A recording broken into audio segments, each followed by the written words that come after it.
Kirk Barbera, Michael Romero. Today we're going to be talking about, and this is a real meeting, we haven't actually talked about this yet, but we're going to talk about sales for Real Elite, how to increase our sales, and I want to bring up the heart department and how to incorporate that into and what that is and how we're going to incorporate that into the business.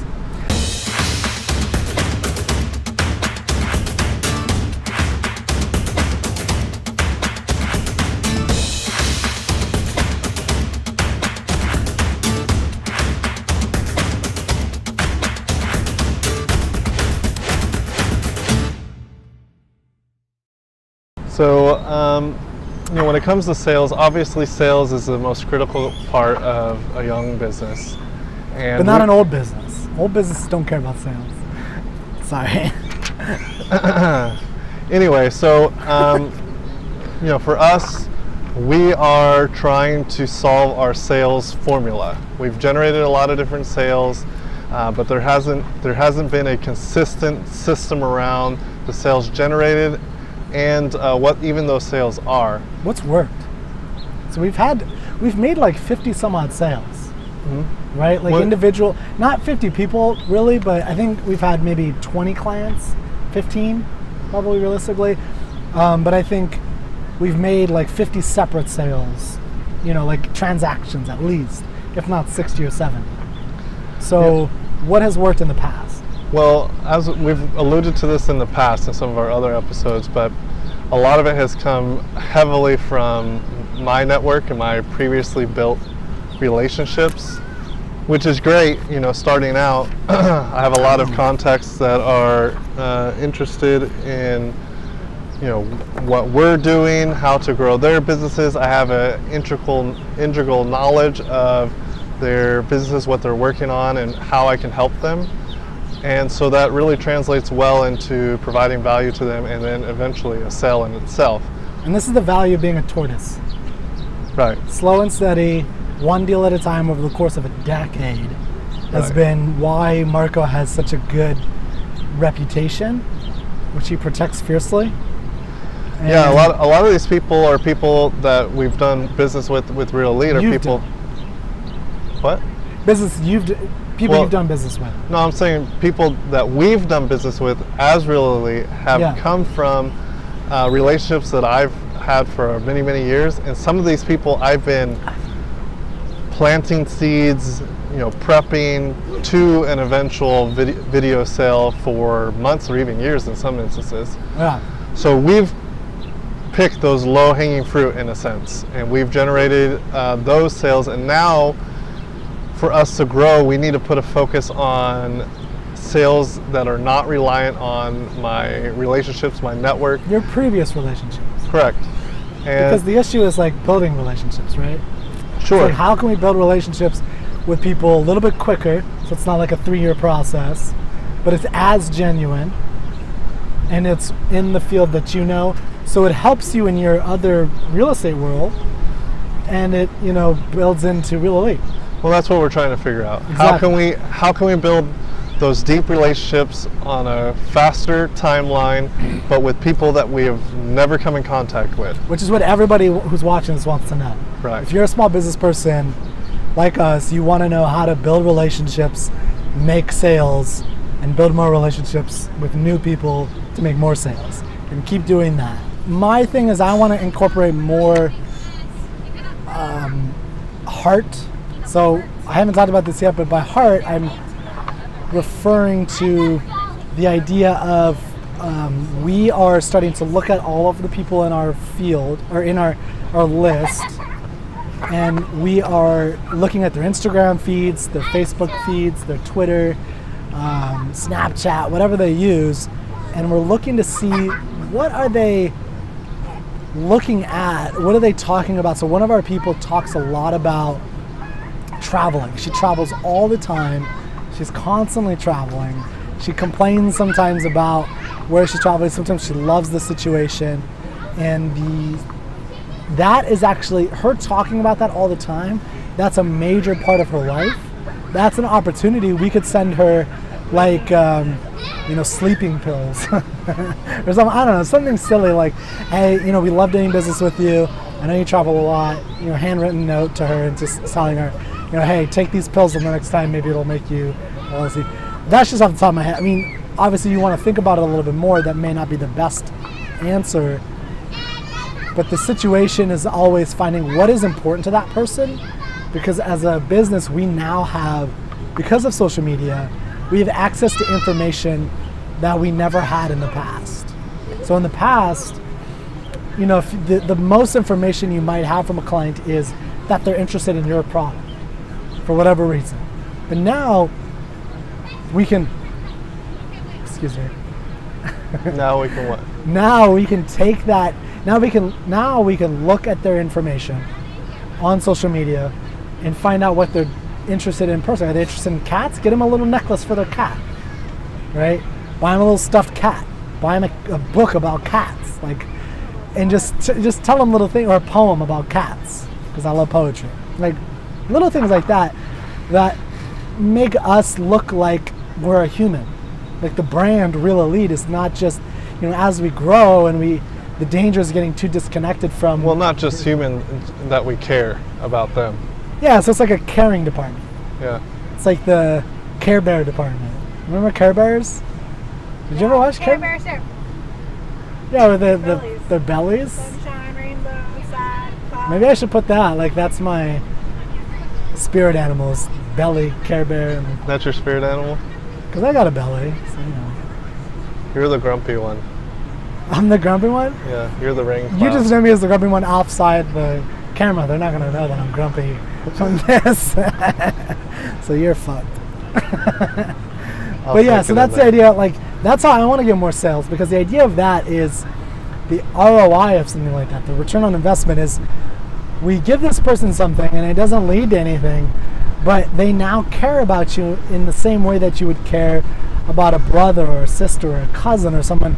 And you can then leverage that in 6 months, 12 months when we say, hey, we have a new service that I think is applicable to you.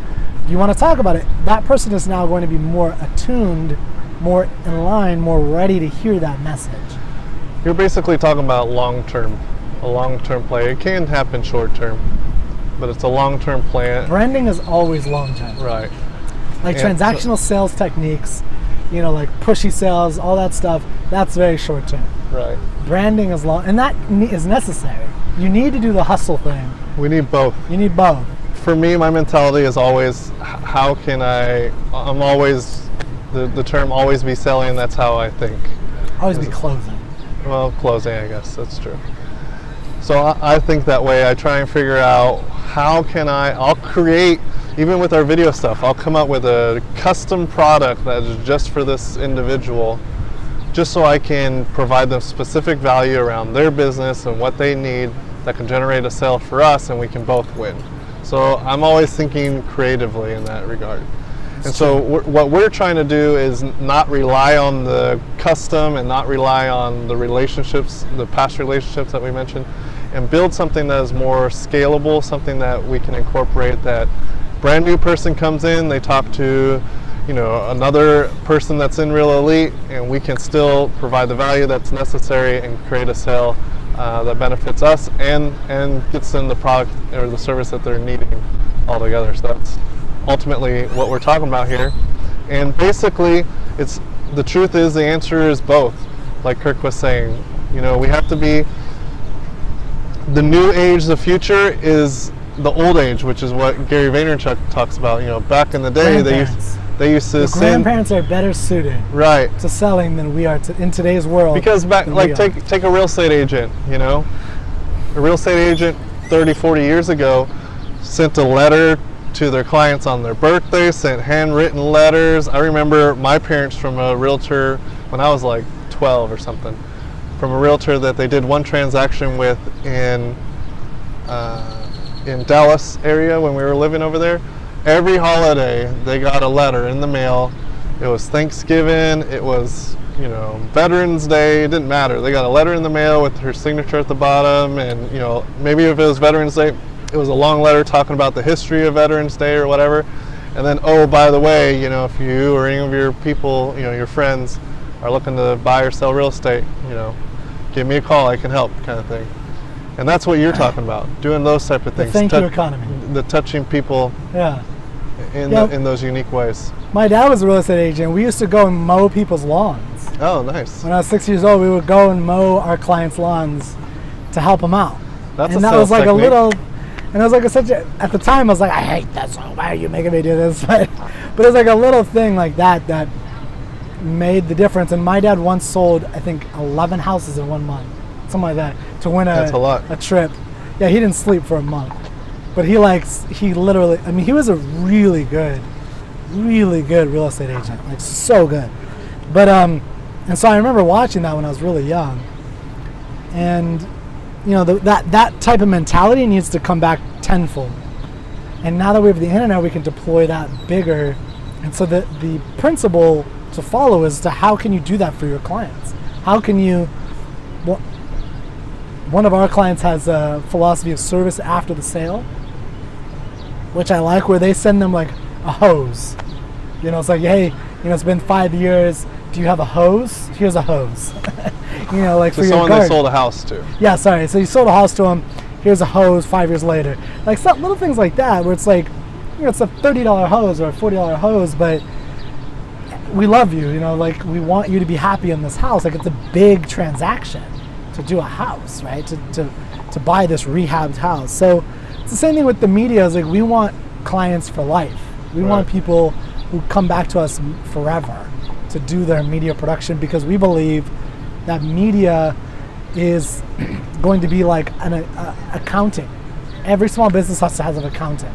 You need to have an accounting department. If you're a $5 million business, you need an accounting department. If you're a small business, you need a media department. $100,000 a year, media department.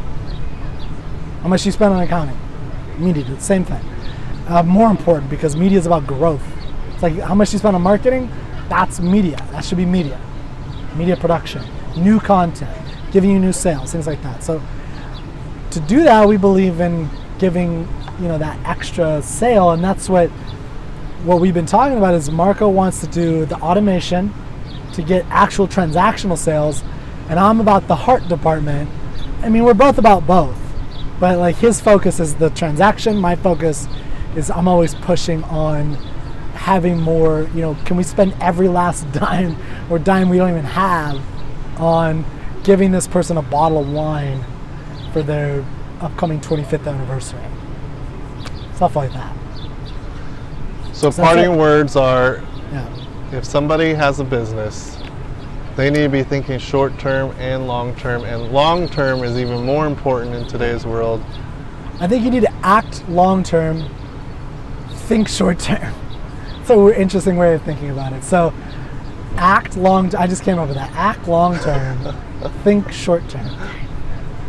We need to trademark that phrase. I don't know what that means yet, but I think acting long term means taking the actions today that will lead to a long-term relationship. But when you're thinking, you want to think, how can I turn that into a transaction? Damn. It's like someone should pay me for this shit. Think about it. That's good. So act long-term, think short-term. I'm supposed to be more concise, so that's how I'm doing it. No, it's important, because if you're not going to do it, somebody else will. And if you're trying to have sustainability and growth into the future, that is what's going to set you apart. That's how you're going to be memorable to your clients, and that's what's going to grow your brand and your reputation to levels that you're currently not at. So keep that in mind. I think that's a great way to wrap it up. I'm Kirk with Real Elite, executive storyteller. And I'm Marco. Follow us, watch our show. We have another episode coming out soon. So follow us on Real Elite, and you'll see the next one coming out soon. That's double E, 2 E's.